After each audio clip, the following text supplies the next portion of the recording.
Hello and welcome to the Screaming Cinema Podcast. We have a cool, somewhat follow-up episode to our previous physical media episode. But let's introduce the crew as always. We got James Cole Clay. What's up, man? Hey, what's up, man? And joined by Preston again. Howdy.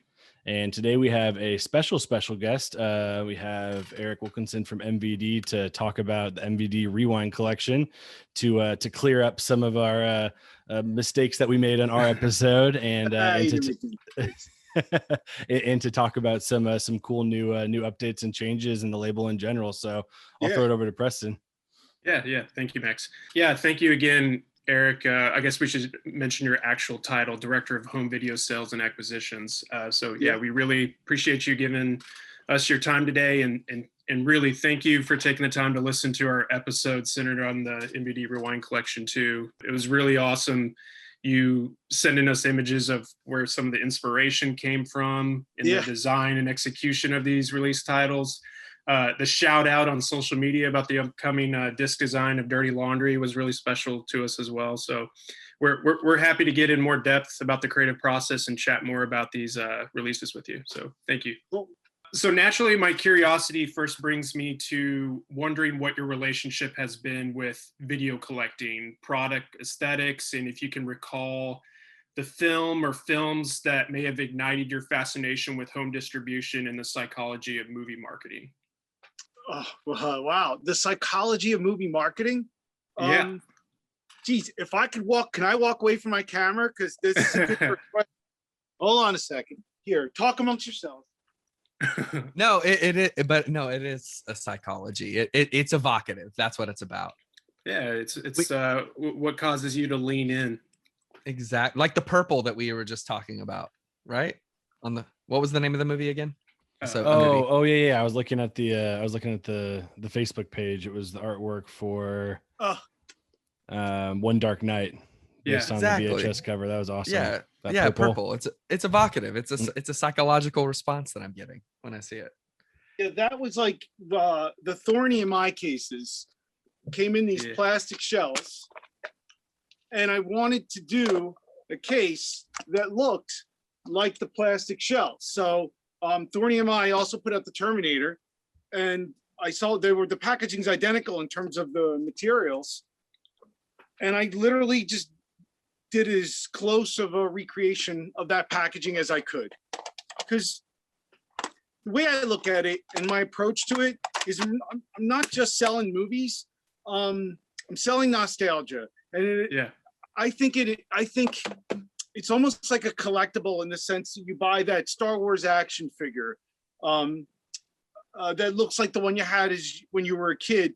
I kind of take the same approach, and it's twofold in the sense that if you grew up during that era, it brings a feeling of nostalgia, a feeling of youth, and you kind of want to have that again.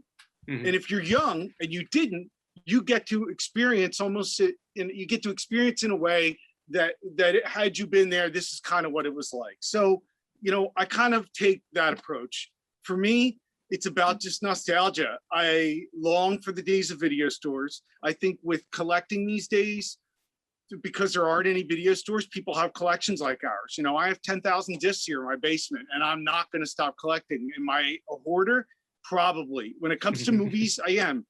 And if you're like me, you don't just, if you're like me, you'll buy a film and you might stick it on your shelf. I might not touch that for 3, 4, 5 years. I mean, my son and I are going through Clint Eastwood's movies now, and I just opened up Unforgiven. I mean, and the other one we watched Gran Torino, and it had like the PlayStation 3 sticker on it. So that should tell you that I've had that thing since Street Date. So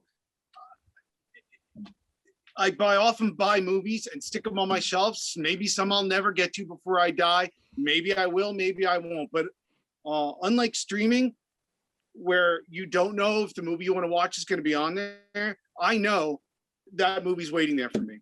So that's why I collect. I think we're all guilty of that same thing where we buy stuff because like, oh, I need to have this. I don't know when I'm going to watch it, but one day I'm going to watch it. I always think about everything I'm not going to get to. I'll get to when I retire. I'm like, I'll just be sitting on my couch watching movies 8 hours a day. I'll be able to knock out all of those Criterion box sets I bought, but haven't watched yet. Yeah. I mean, to me, it's so I don't forget. I don't know. There's something about just going to like, especially when it's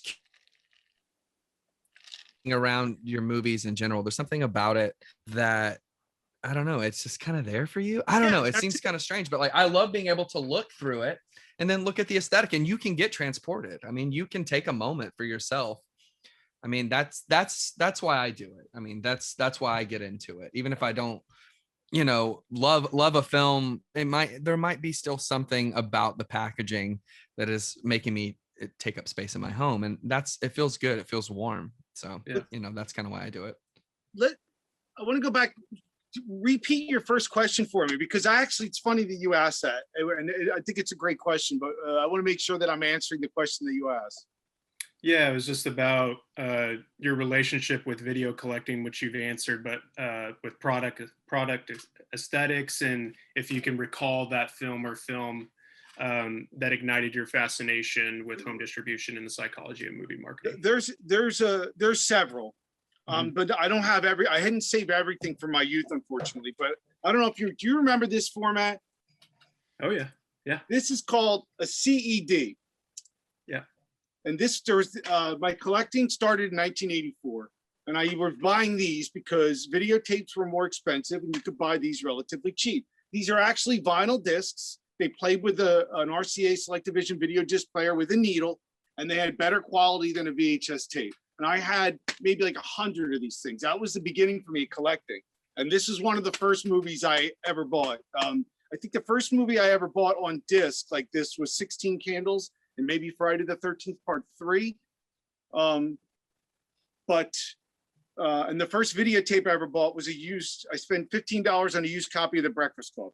That was my first VHS. And then early collecting, you know, and this is what inspired two things inspired me for my new label was your last podcast and these labels here, because they fit, that image will fit sort of on a Blu-ray case. So I used the big style. This is a beta tape. Do you know what that is? You're a little young.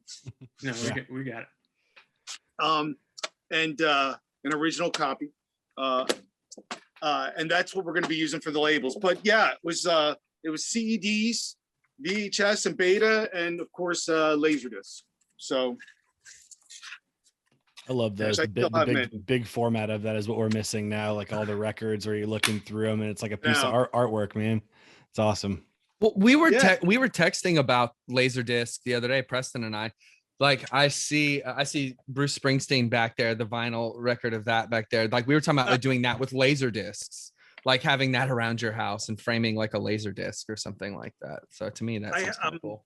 I just it doesn't have the disc in it anymore. The disc broke, but I got the break-in laser disc cover. I'm going to frame that. Hell yeah. So yeah, that rules. I still have my beta of Basket Case. Is that sealed? I have a hard container for it. Nice. But yeah, it's sealed everywhere, so it doesn't pop out. But yeah, it's still in really great shape. Yeah, you could definitely see the inspiration on the Media Home Entertainment, which I believe I got the blessing of the original owner of Media Home Entertainment. So with that white line at the bottom. Yeah, well, the whole banner at the bottom. If you look at the bottom, I mean, that's where the Rewind packaging, that's sort of an homage, if you will. Yeah, for sure. Like I had mentioned in the previous episode that we did on MVD Rewind Collection, most of our relationships with movies, especially if you're 30 or 40 or above, it's going into the video store, browsing the VHS collection, wondering what those titles could be about. We didn't have internet to look at and to see what the origins of that film and what it may be about and how people felt about them. But it was taking a leap of faith sometimes because something about the look of it made you want to rent it. Whether the movie ended up being a quality film or not, it's the fun of taking those chances. And I feel like you guys tap into that look of of the movies with the collection. Back then, you didn't know whether it was good or bad. You couldn't get on your phone and see Rotten Tomatoes score or anything like that. And back then, I'll say a lot of the packaging was deceiving, because a lot of these companies, especially the B movie companies, knew they were putting out B movies, and that's the stuff that it's funny. There are movies that I pick up today for the Rewind collection that 10 or 15 years ago I wouldn't have touched. Like, we announced Dirty Laundry today. 10 years ago I wouldn't have touched that movie, and now I look at it again with different eyes. I'm like, you know what? This is not my favorite movie. Might not be your favorite movie, but when I watch it, it goes back to that whole nostalgia. I miss, I long for the days of my youth when I would bring home a stack of videotapes from the video store, not knowing what to expect. And sometimes there'd be a bad one in there, but now some of those bad ones are some of the worst movies that came out in the 80s and 90s are some of my favorite movies. Yeah. We were just talking about Action USA off mic before we started here, and just how fun it is. I don't remember watching that when I was young. I guess just because most of the time when you start out, you kind of go with the hits, and then and then after a while you start going down these weird avenues, and then you'll end up finding it later. But yeah, we love that movie just because we can just imagine watching it with an audience and then laughing at its ridiculous moments. But it's that community aspect that makes it a lot of fun. Yeah, if you watch that in if you watch that in 1989, you probably would be like, "Oh, this isn't Lethal Weapon. This is a bad movie." But now I look at it. Right. I'm more mature now, and I've seen a lot of movies. The filmmaker didn't set out to make. I don't think the filmmaker, when he made that movie, thought he was making this over-the-top, cheesy B movie. But the sincerity that he believed he was making Lethal Weapon is what makes that movies like that and movies like Roadhouse and Con Air. That's what makes those movies great, in my humble opinion. I like what you said too about the deceptiveness of some of those covers, and I think even companies do it now with the it's different, right? It's the little frame that you have on Netflix where they spend so much money on graphic design to put out something, where back in the day at the video store they'd put a monster that's not even in the movie on the cover, so you're like, this monster's awesome, let's watch it. And then it's a family drama with like one small murder at the end. Like, there's not even like a wolf in this movie, but that's just like you said, sell movies, rent copies. It was the way to do it. I'd be lying to you if I said that I didn't do that today on working with some of our B movie companies that MVD distributes. Oh, it's the way to do it, because it's nostalgic for all of us too. But now we can look up and you go, oh, it's got 5.2 on IMDb, but you watch the trailer, and like I think I commented on the post you had of the release for Dirty Laundry, is I saw Nicholas Worth recently in the Don't Answer the Phone, and he's the creepiest serial killer ever in that, and that's all I can picture him as. But it's just so cool to check out those trailers and to dive back into movies like this that you wouldn't normally pick up, but because we're physical media collectors, it looks cool and it's fun to revisit, like you said, and get that nostalgic feel to it. Mm-hmm. Yeah, no one like there are some movies that I've put in the Rewind collection that I'm confident no one would have taken the time to, no other companies probably would have passed over. But I look at each film. I love that the personality of the Rewind collection, that there's not really a personality, that there's not one type of genre. I look at something and I ask myself, does this feel right? You know what I mean? And I looked at Dirty Laundry and it just felt right. Sometimes it's the artwork. Like with Dirty Laundry, I love the artwork. I love that whoever illustrated that poster was going for a police academy feel. You could tell that that's what they were going for. So I don't know. I think it's a fun movie. It's ridiculously over the top. So you kicked off the collection with DOA, a rockumentary that's a lot of fun and serves as a cool companion piece with something, I don't know, like the decline of Western civilization. But sure. What made you guys want to start there? I know you just said that you didn't want it to really have a personality. You're just kind of picking things, but was that mentality always there from the beginning, or is that something that just kind of happened over time as you were, developing relationships? There were two reasons I will tell you why we started with this. First of all, MVD already acquired the rights to it. We already licensed it, and I wasn't sure what to do with it. The reason why I chose this first, twofold. One, was because music video distributors back in the 80s started out as a company that distributed like concert and music videos on VHS tape and stuff. So I thought it would make sense for MVD or music video distributors. I wanted to kick this label off with something sort of music centric because that was where MVD came from originally. And then the other, now I hadn't seen this movie, but I knew it was a cult classic favorite documentary. But the reason why I made a rewind, and you're going to think this is stupid, but did you ever see the movie Neighbors, the John Belushi, Dan Aykroyd movie? Yeah. The daughter has this poster on her wall. And I love Neighbors. That was the first R-rated movie I ever saw as a kid. And that's literally pretty much, I'm like, oh my God, that's the poster from Neighbors. This should be Rewind. And then, you know, it became like this cool thing. Like it was a good thing to start with because we had this really great artwork that we could put on the inside. It had that great poster. It had a booklet.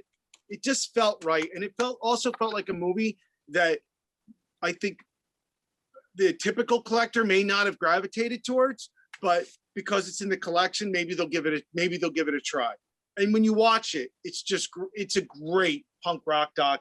And I'm really proud. I helped produce the 2-hour making of documentary on here. That's not just a making of the movie, but also a history of the punk rock music genre itself. So when it comes to building out the look of the cover, the bonus content, as you just said, with creating some of these making ofs, the restoration, if you get, are you guys just like, I don't know, writing down notes on a whiteboard regarding what fans and collectors may be wanting out of this and how that may all feasibly fit within the budget? I mean, honestly, I think about what I would want if I was going to buy that, and I try to put that on there. Like in some of the movies, some of the movies like Drive and Split Second, we had those for a while, but I just like, these need new transfers. People are really, those are going to be really popular movies. I have to make sure that I go that extra mile and we give it the new transfer, and we have really great bonus features. So when depending on the movie, I decide whether or not it gets a new transfer. And then there are other films like Gun Crazy, good movie. I thought the transfer was good enough. I'm not as crazy at say Criterion or Vinegar Syndrome, who I love, and I'm glad that they do the kind of restoration work that they do. And in fact, they do our restorations. I send them over to Vinegar Syndrome to do the transfers often. That's cool.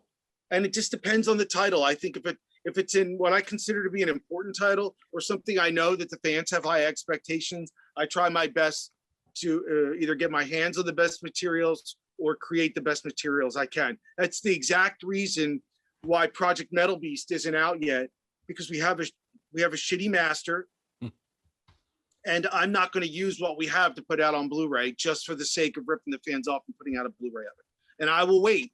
If it takes me another year or 2 or 3, so be it. Yeah, speaking of Project Metal Beast, I saw that at an Alamo Draft House a couple years ago, and all they showed was a VHS of it. They were like, okay, we have to show this movie, but this is all we have. And then kind of to add to that, I really appreciate that sentiment on like wanting it to be a quality, you know, you don't want to dirty up your disc with, you know, like a VHS rip or something like that. But like Kino Lorber released, or they were going to release Hard Target on 4K, and fans were complaining to them that they wanted, I think, some sort of director's cut or something like that had pretty much been lost, and there was only a VHS rip. And Kino Lorber pretty much. I know I have it in my. Oh, nice. Bob Murawski oversees Grindhouse Video, that label, and Bob Murawski's the editor of that film, and he sent me a copy of it on disc. He burned a disc, and listen, I love Kino Lorber. I worked there for 4 years, so I mean, I love what they do. I would say that they approach things a little differently than I do, in the sense that if I could get permission, I would put that on there as a bonus feature. Like if you look at the Nemesis disc, I have an alternate cut of the movie, the Japanese cut, and it looks terrible. But there's a warning on there saying it's in SD, it's got burned in subtitles, it's not anamorphic. I believe that as long as you're straightforward and honest with the fans of what's on there, they won't rail you for putting as a bonus feature a less than quality version of the film. Even on the drive disc, the original HD master of the theatrical cut that was provided to us, I included on there. It's a slightly different cut of the film. It's got different music. It looks like shit, but I put it on there anyway. And there's a warning saying before it comes on that this has not been remastered. I forget what the warning says, but it says it has not been remastered. It's not a great print, but it's here for you for your enjoyment should you want to watch it. Mm. So Right on. But yeah, I would put the hard target. I would have, if it was my release, it would be on there. And also in having worked with some of the studios, the other challenge there is studios like Universal and Warner and MGM, they sometimes for legal reasons won't let you put a producer's cut or an assembly cut on there. If it's got different music, the music might need to be cleared. There's all kinds of reasons why it may not be on there. So, you know, I'm not sure what Kino's reasons for not to put it on there, but I think it's, you know, given how quality their discs are, I could understand him not wanting to blemish what's going to be a beautiful release. I love that movie. Love. Yeah, that movie rules. Well, you bring up a good point too, is like collectors will complain about anything, right? You're getting hard target in 4K. Oh yeah. And I want this cut, or why didn't this scene go in? I feel like we got spoiled because we have so many cool boutique labels busting their ass, doing everything they can to like make all of these hidden things appear and lost tapes, you know, be resurfaced and restored. I always think of like a few of the Scream Factory titles where they have these working cuts where they kind of like pop in the extra gore scenes that they have, and they're able to kind of put these things together. But man, it's not easy. It's like figuring stuff out like that is got to be a huge ordeal. So if I could track it down and I have permission to use it, it will be on there.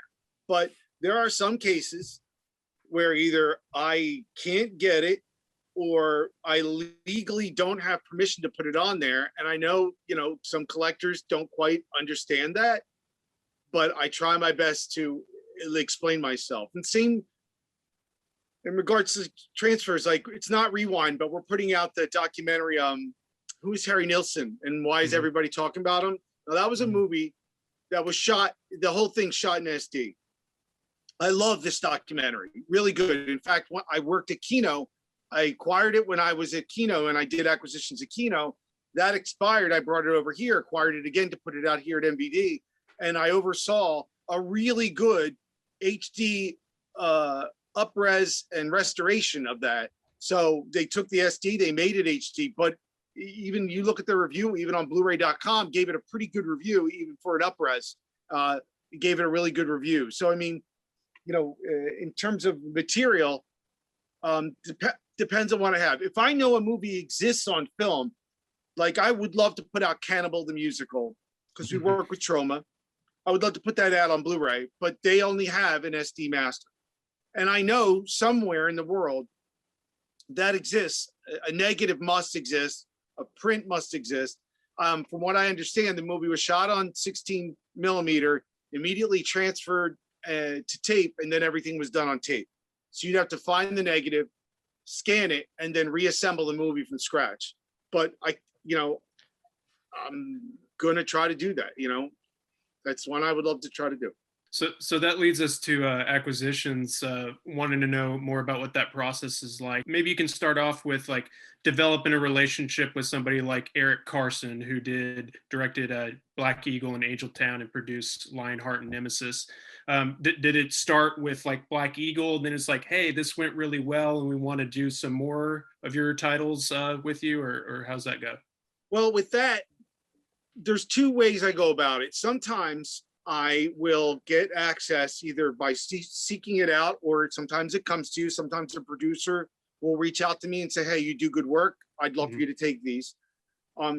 With that was Carson's film were part of the Imperial catalog. So when we licensed the catalog, those films were in it.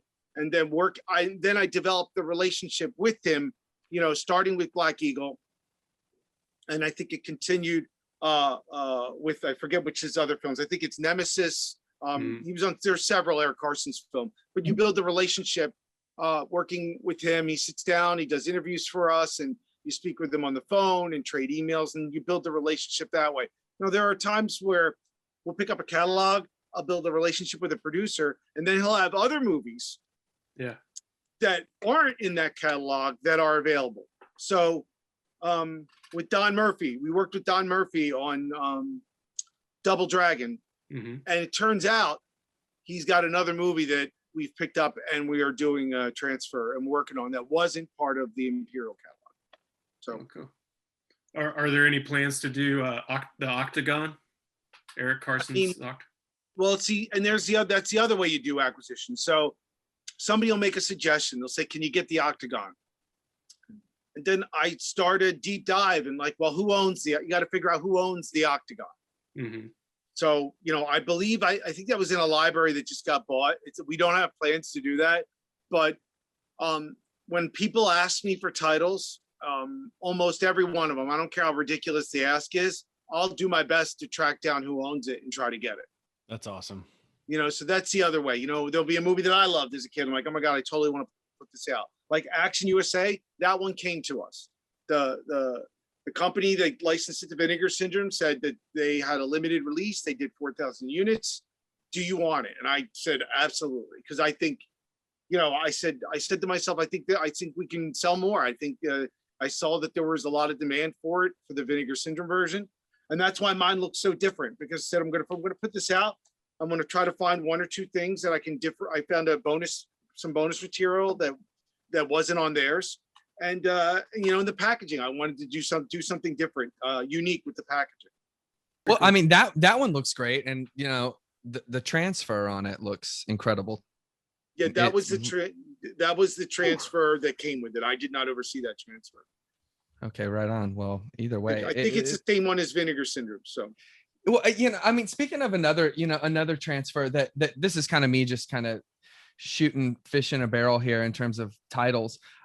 Preston a few years ago recommended Gone to Coney Island. And man, and talk about a movie that's unlike pretty much anything in the collection. So I watched it, and it has a grit and a grain to it that still looks well. It still looks good, and it can handle like blacks on my TV really well. The transitions worked well, the images worked well. And I've seen high profile releases, and I'm not going to name them because that's not what I'm here to do, but I've seen high profile releases that I've texted these guys about too, that try to go for that look that just fail like completely. So my point is, and what interesting is, even a movie like that is pretty minimal, is just kind of about bros, you know, reminiscing, and it's nice and touching. And I really like the movie itself.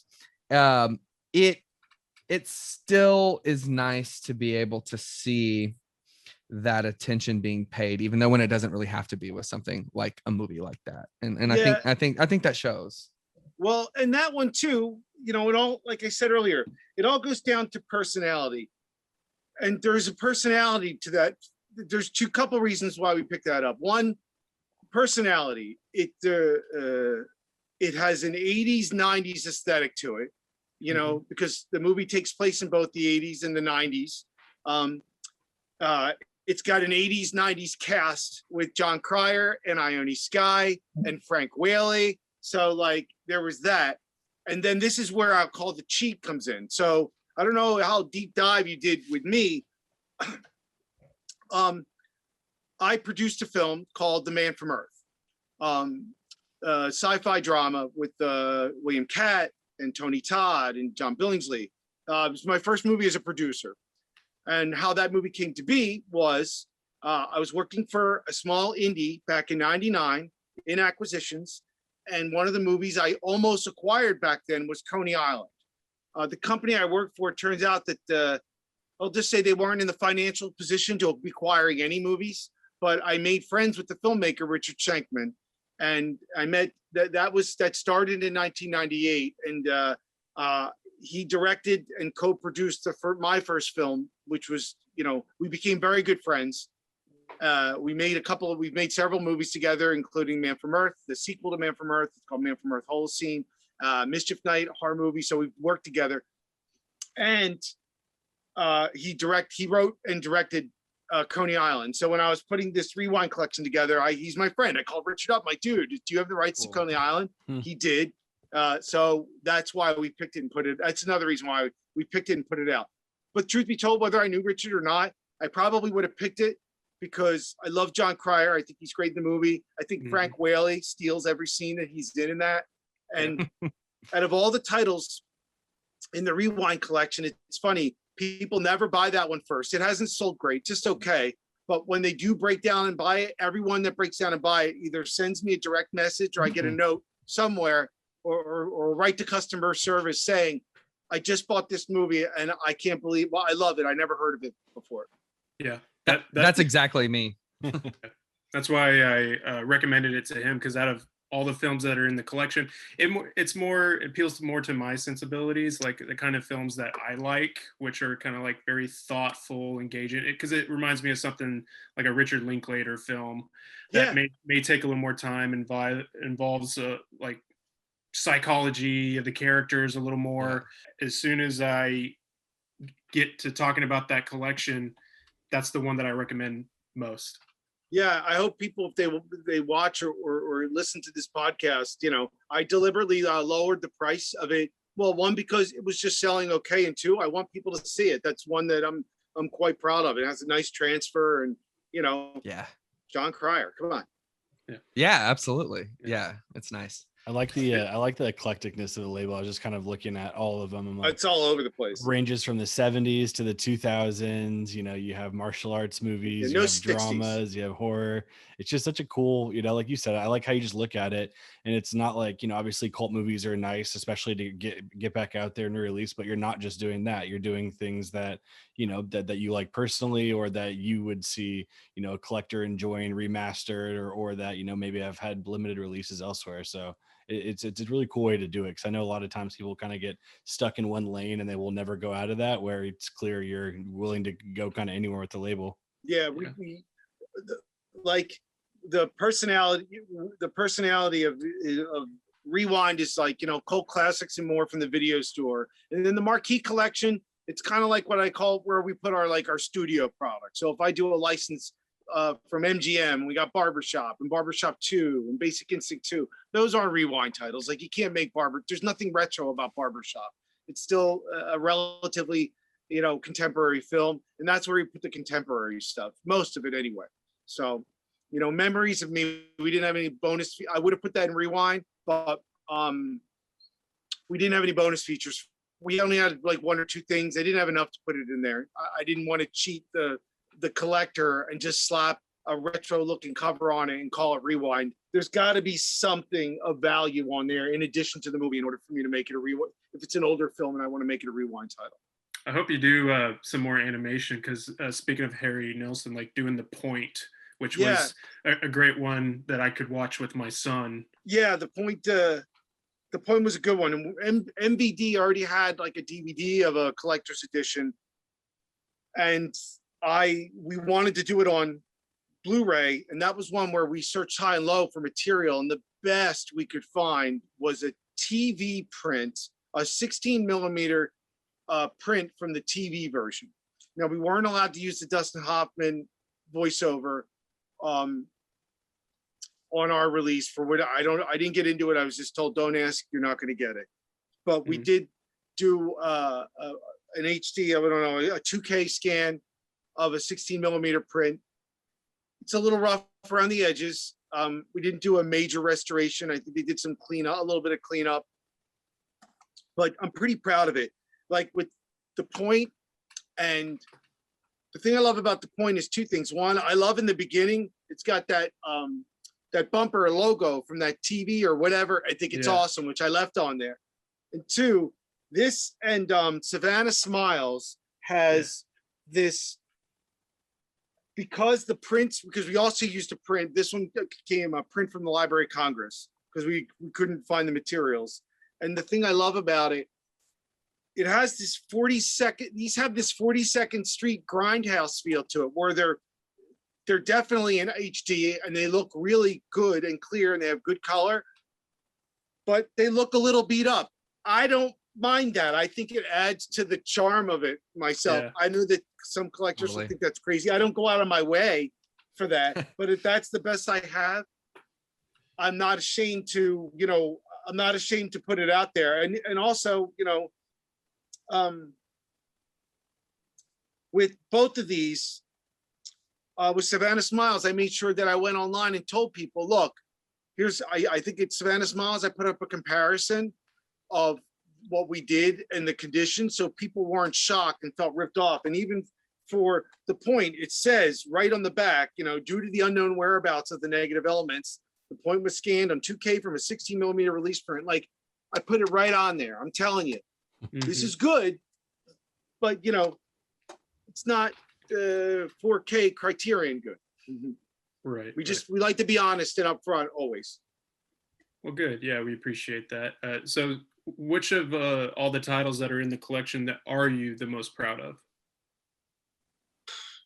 Packaging wise, all right, my two favorite packages are Action USA, because like literally if you take a picture of this, it looks like an Errol's box. Like it almost looks like, just looks old. It looks like it's supposed to. I'm really proud of, my brother is a graphic designer. I'm just really proud of the detail and how that came out. And my second favorite package is My Samurai. Yep. I absolutely love the attention to detail. Even on the spine, it looks like that clear plastic case. I don't know if you can see with the light, but like the attention to detail on this and how it was cut and looked like it was slid into a case. Like, I'm really proud of that. In terms of releases, I would say that my favorites are probably, I don't know. I have a couple. I mean, I love Drive, but I think I'm going to say Split Second, Double Impact, Lionheart are probably among my favorite. Let's tell that story too, because we were emailing back and forth about it. But on the Action USA one, like you were talking about, I think we were kind of like pontificating on the podcast, kind of how it came to be, and you had kind of a cool story about a video chain and how they kind of doctored up the case on it to make it look away. Yes, Errol's Video. This is it's my video store of my youth, and they used to like they were one of the few video stores that had live product on their shelves. Remember, you used to go to a video store, you take like an empty box to a shelf, and then the clerk behind the counter would gate the movie out and they'd rent you your movie. Errol's Video put them in these big boxes because they made them tough to shoplift. So they would have like foam on the inside, and the tape would, oh my God, look how beat up, look how dirty that tape is.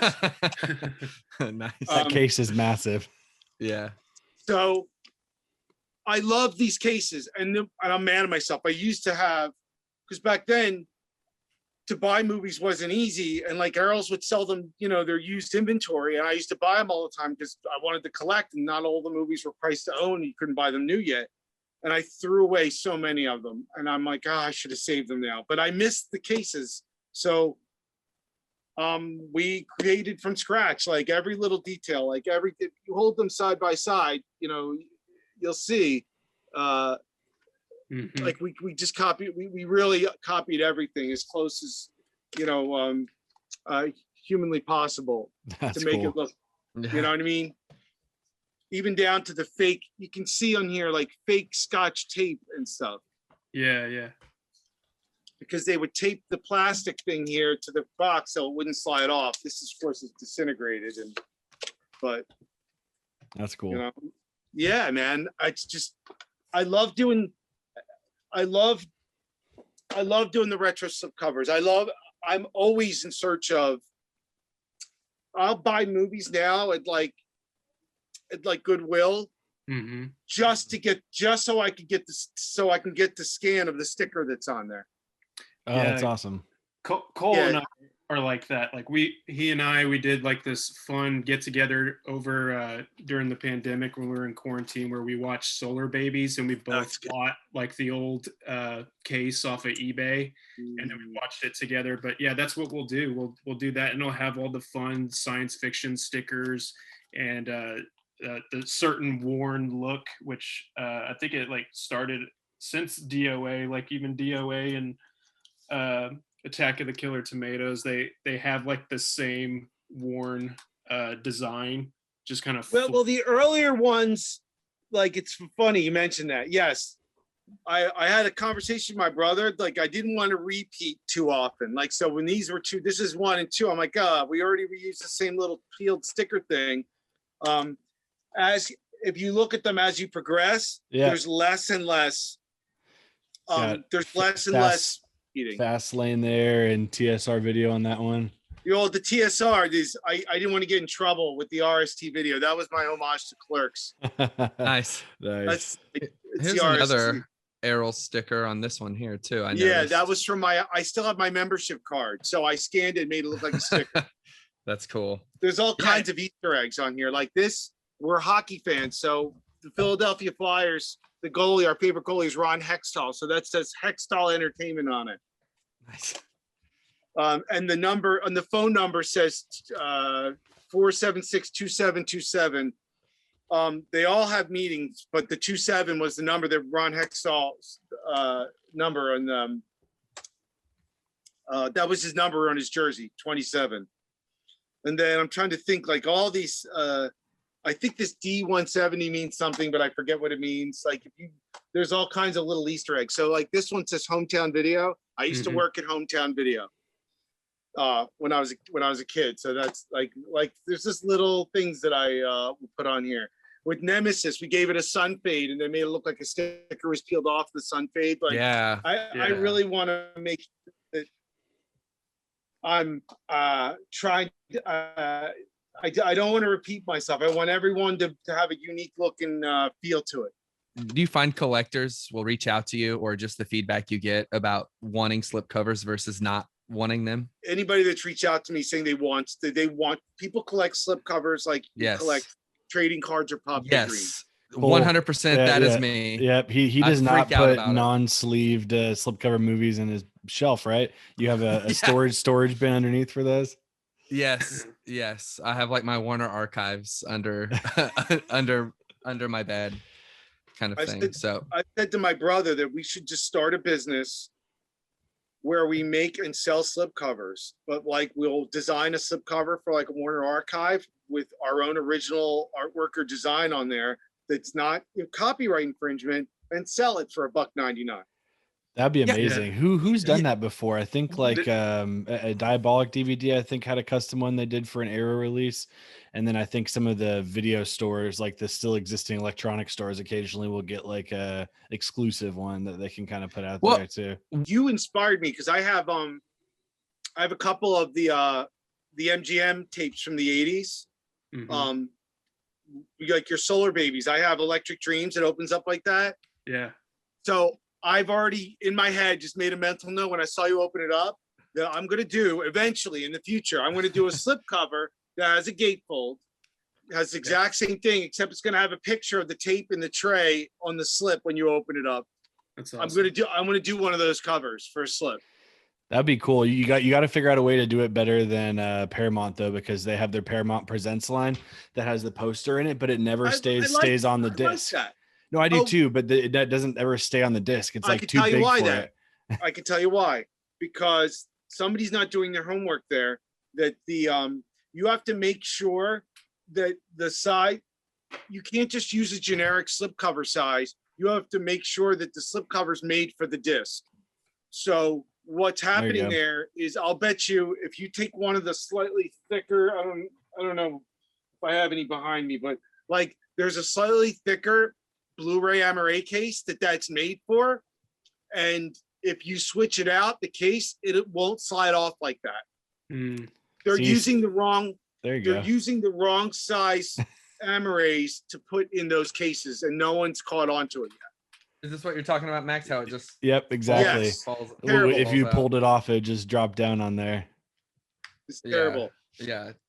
So this is just kind of a random question I had. Are these the clear cases more expensive than not just a necessarily regular case? It depends on your replicator and what they can get. So we were using a replicator that had the clear cases and then ran out and we couldn't get them. However, Right. very recently, it was supposed to start with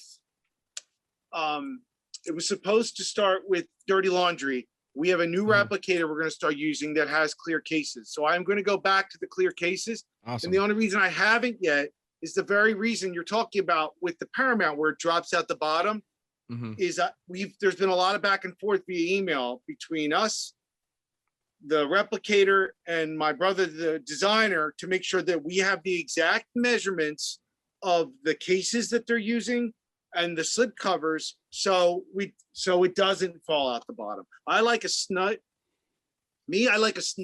slip cover. And not only that, and I've demonstrated this on a live chat once, is I carefully cut out the top of the plastic so the plastic stays on it, and I can just slide the disc out, but I keep the plastic on my disc. Oh, interesting. I use a little pen knife and just cut like a rectangular square out of the top so I can keep the plastic on it, protect the slip. And see, we love that attention to detail. That's awesome. Yeah, no, absolutely. I'm not. Yeah, well, I mean, the thing is these slip covers, though, I mean, they're their own little piece of artwork. I mean, it's essentially collecting how people would collect vinyl. I mean, to me, that's what this is exactly like. I mean, that's it, yeah, it's beautiful. I mean, it's like having a little piece of the artwork of the film right there, whether it's something custom like this or my 4K of speed or something like that. I mean, whether you like the artwork or not on like standard studio stuff, is whatever, but it's still having a piece of it. Don't forget. It's nice to know that I'm never going to forget that Only the Strong exists because I have a VHS copy of it. I like these. I'm mad that I didn't think I like these, but I'm bothered by the OCD in me. And collectors, I always say collectors have OCD, and we do. We like everything to match. It's funny, you mentioned on my Errol's cover that it does bother me that it does not line up. I agree with you, but I had to do that cover. Once in a while, I'm going to stray. But it bothers me of the lack of it. Like, this is a really great idea, but they get it a little wrong, and that bothers me. The other thing that bothers me is, I don't know where this came from, but like we were using Mill Creek to MVD as a company we were working with Mill Creek to put things in Walmart. So I was sending them submissions all the time with Rewind stuff, with my retro covers. And then all of a sudden I see this. I'm like, you son of a bitch. They kind of, I feel like they copied a little bit because we were doing it first. We're not the first person to do a retro cover, but we were doing it like this. We were ahead of them. No, absolutely. Well, the thing is none of the, I mean, this is an awesome movie. Okay. Oh, I love it. I tried to pick that up. There's nothing on it. I mean, I'm happy to have it. No, I would never have put that out without bonus. There's no way I would have put that out without bonus material. Wouldn't have done it. So yeah, I mean, yeah, because these were in Walmart for the longest time. I think that's where I got most of them. So yeah, Walmart or Amazon, like $7. It's interesting to hear that. $7. Yeah, it's crazy. But I mean, listen, they charge $7 for them, so you're not going to get bonus features. I mean, some of these are not cheap to produce. I don't like. You'll see the pricing on our releases fluctuate from 15 to $20 all the way up to 40. And the reason is if I look at the budget and look at what I spent. So like, for example, the Dirty Laundry suggested retail price is $24.99. I'll probably sell on Amazon for $15, 15 or $16. I know how much I spent on that, and you know what? That's got to be $24.95. Same with Action USA. Even though that we did a lavish slipcover, I looked at what we spent. I said we can price this lower. And then you have other ones that we spent lavishly on, like Double Impact. We spent, there's hours of bonus material. We spent heavily on bonus material, so it was priced a little higher as a result of that. And that's one of the hardest ones if someone was to get it on an aftermarket, which I'm going to ask you about that. That's the one that's so rare. People are I mean, crazy about that movie. And so does that aftermarket, like on eBay or wherever, does that bother you? Are you like, damn it? Or What do is you mean that the just part of it? aftermarket for a slipcover for Yeah, double- like if you Google eBay, like it's like $50. Someone's like, doesn't used bother copy me at of- all. I mean, Cool. it makes me, if anything, it makes you feel good knowing that something that I willed into existence has value to people. You know what I mean? That I made something, Totally cool. you know, and that feels good. It also, you know, I say all the time, you know, if you want a slipcover, you got to pre-order or buy it when it's new. Yeah. Because like with Double Impact, I think we printed 5,000 or 6,000 slips and Interesting. they're gone. So Gone. you know, they're gone versus, you know, I don't know, I'm trying to think of, where's this one? That's so funny. Memories of Me. That wasn't in Rewind, but you know, I have plenty of slip covered memories of me. If anybody's interested, you know what I mean? Didn't sell Right. as well. So Some titles sell better than others. Like Sure. I think Double Impact. I think that slipcover's gone. I think Nemesis might be gone by now. But there's still some left on Angel Town, which is such a funny movie. You should totally watch that. Yeah, I'll need to movie. snag that one. Yeah, I bought this on Amazon 2 days ago, and Yeah, it came like 30 minutes before I got on with you, and it had a slipcover. I was like, let me just see. I was like, I'm just gonna see. And so I No, just it's saw it what on there, you and I was do. like, okay, let's go for it. But Um, I get emailed yeah. all the time asking, does this still have a slipcover? Does that? And I'm like, I mean, I'm not in the warehouse, so I don't know. And sometimes Right. what happens is we'll burn through all the slipcovers and we'll be out. And then somebody will send back a return of 60 Right. units. And then all of a sudden you could get lucky and get one again. Oh, interesting. But Okay, to so guarantee if you pre-order, like every unit on the first run has a slip. Every unit. That's what you got to do, and I realize that in general, just with buying stuff, and so you know, it's fine. It's fine. Yep.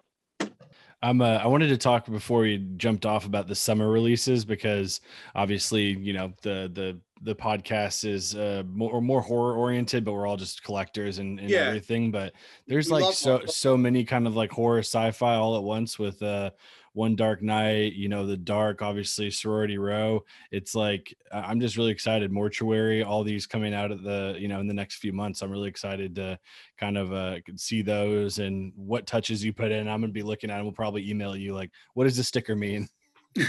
Yeah, you could do that. And you know, it's funny when we did all those announcements, there was like people complaining, like, well, these have been out before, but you know, they were out before. Some cases it's been a couple of years. And then don't buy it. Why are you complaining? Just don't buy it if it's been out exactly. I before. feel like say it like, and I try to be nice to everybody, and I am nice to everybody, but like, well, I think they're not. Some people won't buy it, but they don't look. They are afraid that that's taking up the slot of something else, which it is not. Mm-mm. It's just that the opportunity to pick those up and put them back out came to me, just like Action USA, and I was like, yes, I want to re-release these, and I'll do something fun with the slips. And you know, there might be a collector that was 16 or 17 years old when Code Red or Scorpion had them out. You know, that was 4 or 5 years ago. It's out of print. Now they're 21. Now they're collecting, and they don't want to go on eBay and spend $50 or $60 to get an out of print movie. Yeah, So exactly right. re-release it. I mean, no, go ahead. No, I was going to say, do know that anytime that we announce a title that may have been out before, it's not taking up the slot of another title. It's just, you know, if anything, it's adding to. I just want to add to the collection, and there are movies that I like. I'm like, you know what, I want to put my version out of that. Yeah, talk about some cool posters on those too. The reverse side of One Dark Night. I was looking at that one, and then The Dark obviously is just such a like just cool looking poster. It's so 70s, man. Yeah. Have you seen The Dark? No, I haven't. I haven't seen. All right, it is I haven't seen either one of literally those. the best way to describe it, because I watched the whole thing like twice because I had to review the check disc and everything. The best way to describe it, it's like Seven meets Predator 2. That's literally what it is. Yes. But poorly executed, but so much fun. They're like really cheesy special effects. And then you got like, it's produced by Dick Clark, and Casey Kasem is in the movie. That's awesome. And William Devane is chewing up scenery like he's eating a piece of raw steak. It's just unbelievably good. It's Sweet. really good. I'm excited. For I this. I like laughed out loud at it. Like just so much fun to watch. You watch that trailer. I don't know how anybody could watch the trailer for The Dark and not want to see that movie. Oh, definitely. So Definitely. I mean, look, people complaining about things being released before. I mean, once again, Preston and I were texting. I mean, Labyrinth is getting re-released on 4K. He was like, wasn't this just re-released 5 years ago? And it's like, yeah, dude, major studios do it all the time. You know, they do it all the time. they do. So I'm really, what makes me excited is I really like what Paramount's doing. I love their slipcovers, and I do look for cases that fit better in them. But I do love the idea of the poster thing. I love that Paramount's finally digging into their catalog. I think they just announced Bugsy Malone, which I just bought an import over Christmas. Like, I'm really happy to see that they're digging into their catalog. I hope other studios see the value in it. You know, I see Sony being slightly more aggressive, or I feel like Sony's not giving as much to Mill Creek and doing more on their own, which is good. I hope more studios put out more catalog, and if they don't, I hope they license them to us. hell yeah. Yeah. You know, license them to us or somebody. You know, if they're not us, I'm happy to let titles go. Like, I've had conversations with Kino Lorber and the other guys when we're all talking to the same studio, and I say, well, I don't want to compete for titles. Tell me which titles you want. Let me tell you which ones I want, and we'll just split it up. So, you know, so instead of us fighting over one title, the consumer wins because he picks the 10 or 15 he wants. I pick the 10 or 15 I want, and the consumer gets 30 titles, you know? Wow. So It's a cool way to do it. Yeah, you know, absolutely. yeah, I talk to my counterparts all the time. I'm always like asking them what they're putting out and everything else. And, you know, I love Arrow's like my favorite company. I love Arrow. I love nothing beat their packaging. Arrow's releases and Vinegar Syndromes are, to me, the best packaging and the best releases in the business. Their limited edition box sets they do, those first runs are just so cool, especially on all the 4K stuff they have now with I think the Donnie Darko one we all Django. just picked up, and just Flash But forward. I will also say this: Blue Underground, in regards to the attention he pays to those transfers, is unbelievable. they look And I too know good firsthand. sometimes, especially the New York Ripper. I love Bill for this, and I'm going to stick him up there too as far as my favorites, because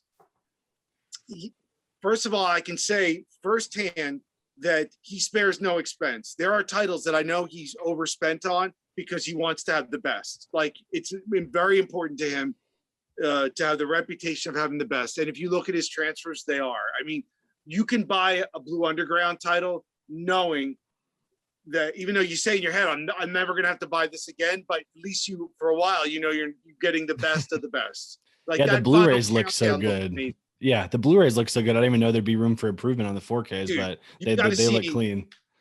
You need to look at I don't know if you picked up the Final Countdown yet. It's just unbelievable. Yeah, it looks amazing. I was just gonna say that was incredible. That blew my mind. I love the Fulci stuff. It looks like a new movie that they deliberately made to look old. I don't know. 100%. Yeah, it was incredible. It blew my mind. It was an incredible release. I loved it. And like Arrows, definitely with the packaging, and they do some really. I'm so happy to be a collector now, and a lot of the younger collectors don't realize, you know, back in the days of Laserdisc, I mean, if you wanted to buy like the Terminator 2 special edition, extended edition box set, that was $150. You paid that for one movie. You know, Aliens was $100. That, you know, when I bought Die Hard with a Vengeance on Laserdisc on street day, $49.95. That's what you paid. You know, that's so, you know, if Amazon's selling an Arrow title or an MVD Rewind title for $27.99, that's a good, like, I don't have a problem paying that because I paid a hell of a lot more when I was younger. Yeah, even those Arrows, you're getting so much more than you did on the Laserdisc back in the more. day, with 8 hours of special features and like a 60-page book and double-sided poster. It's awesome, man. Yeah, it's so much more. So, you know, I try, like I said, in terms of pricing, I try to be reasonable. Like, I'm definitely reasonable in the sense that if I spend less, you're going to get a lower price. And that's, like, you know, I say that's a guarantee. I mean, it is kind of a guarantee because I don't just slap a $40 price on it because I want a price gouge. Only if we spend more money, and I know the company's keeping their eye on me, I want to be able to keep releasing as many movies as possible. and I want them to be profitable. And at the same time, if I know we spent less, that savings is absolutely getting passed on to the consumer. Surprisingly fresh. So at least that's how I roll, because I'm buying these things too. I mean, I do get a few free ones because I work at MVD from time to time. But I mean, I can tell you right now, I have stacks. When Target does those buy two, get one frees, I spend hundreds of dollars on discs that I don't need, and they just sit in there. Oh, but I do watch. Did you get any of those Target releases where they actually made them as thick as a VHS? And then inside, do you have any of those? There you go. Yep. Yeah. Oh, nice. Come on. Of course I did. He's got 10,000. He's got. Yeah, I got him over there too. I didn't buy all of them. I try to at least buy one. I mean, I'm all about packaging. Like I love, Yeah. Like, I mean, come on. How can I not own this? I mean, Oh, yeah. I'm not opening it. Well, it sounds like you don't need to. I heard that transfer is. And then like this. I mean, I don't know what I like better, this endo arm or that head, but I could literally. Oh my gosh. I'm hoping Lionsgate puts out like a chest and the other arm. I want to build a Terminator. That's so cool. And I had to pay Eddie Furlong $60 for the autograph, but it was worth it. And I just found these. I have an actual original pair of gargoyles from the 70s. Oh, or nice. from the 80s, whatever. They're not from the movie, but they're definitely the same as the ones that Arnold wore. Hell yeah. Very I cool. love it, man. They It's don't so get cool to more. have all that stuff. Dude, I have so much shit. I have so much crap. I mean, like It's a good thing you have a basement. a Spuds McKenzie. Yeah. Yes. Yeah, man. I love Spuds. Yeah. It's just like Yeah. I set up a TikTok and I have a thing I'm started doing called cool things you could find in my basement. I literally like run through 5 or 10 things in the video in Nice. TikTok, Nice. and they're all random. But I love that the other night I format. spent some time going through all my my video store tchotchkes and everything, like all the little things I used to make to give to video stores. And I have like a Hard Bodies 2 headband, stuff like that.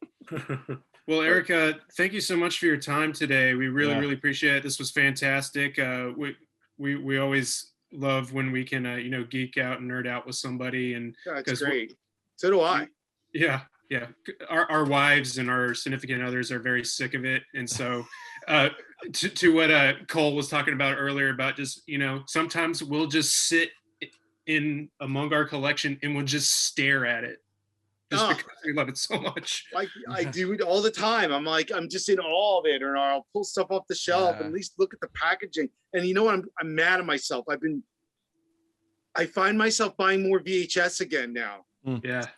And I don't know why, but like it's weird. Like I'll be at a flea market, or I'm always hitting up a Goodwill, going through. If I find something remotely culty, and sometimes even not, if I just like, I want it, it's 50 cents. I started buying more VHS again. I hate it, but I do it. Are you gonna start? Me Are you gonna start when you were talking about like going to all these stores? I mean, that's something that Cole and I do as well. Like we have our own VHS corner in our movie rooms. Like for instance, I got Space Camp, and we watched it. Like my wife and my son, we all just made a whole night of it. But what's so special about that too is being able to watch those trailers or those clips or even the old logos that they do on there. And so before we cut out here, I got to give some props to the logo that you guys came up with when we pop in the disc. Yeah, my brother and I did that. It was awesome. That. I like Oh, that. glad you like it. I'm so proud of it. Like we